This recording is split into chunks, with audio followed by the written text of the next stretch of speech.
कि कुछ रिश्ते बनाए थे मैंने तुम्हारे घर वालों के साथ भी, कि कुछ रिश्ते बनाए थे मैंने तुम्हारे घर वालों के साथ भी, तो आते आते उन्हें भी मेरा सॉरी बोलाना और बातों बातों में काम की बात करना तो भूल ही गई, और बातों बातों में काम की बात करना तो भूल ही गई। तुम आते समय अपनी नई गर्लफ्रेंड को भी अपने साथ ही ले आना, और अगले महीने मेरी शादी है, मेरी शादी में ज़रूर आना। शुक्रिया। जो छूटा मोहब्बत में हमारी वो हिसाब लिखना तुम, शादी के बाद जिंदगी का रुआब लिखना तुम। जो छूटा मोहब्बत में हमारी वो हिसाब लिखना तुम, शादी के बाद जिंदगी का रुआब लिखना तुम। इस खत में किए गए सवाल अगर जायज़ लगें तुम्हें तो अपने शौहर से छुपकर इसका जवाब लिखना तुम।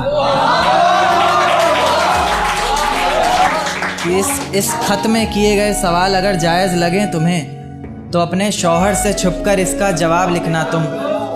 वो जब तुम्हारे करीब बहुत करीब होता होगा, वो जब पकड़कर कमर से सोता होगा, वो जब देखता होगा तुम्हारी आंखों में आंसू, क्या उनके बहने से पहले खुद रोता होगा? क्या उसकी छुअन से भी तुम्हारा बदन मचलता होगा, या जहन में सिर्फ मेरा ही ख्याल चलता होगा? अंधेरे में जब उसे देखती हो क्या मैं दिखाई देता हूँ? वो अचानक जब पुकारता है क्या मैं सुनाई देता हूँ?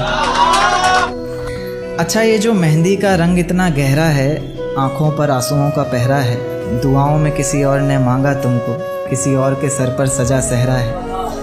खैर, जो किस्मत में लिखा था वो तो होना ही था। इतनी भीड़ में बिछड़ी थी तुम, जाहिर सी बात है खोना ही था।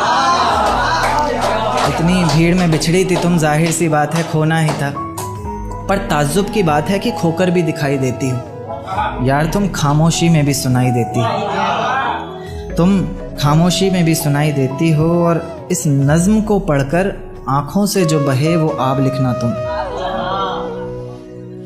मुझे धोखा देकर जो जीता तुमने वो खिताब लिखना तुम।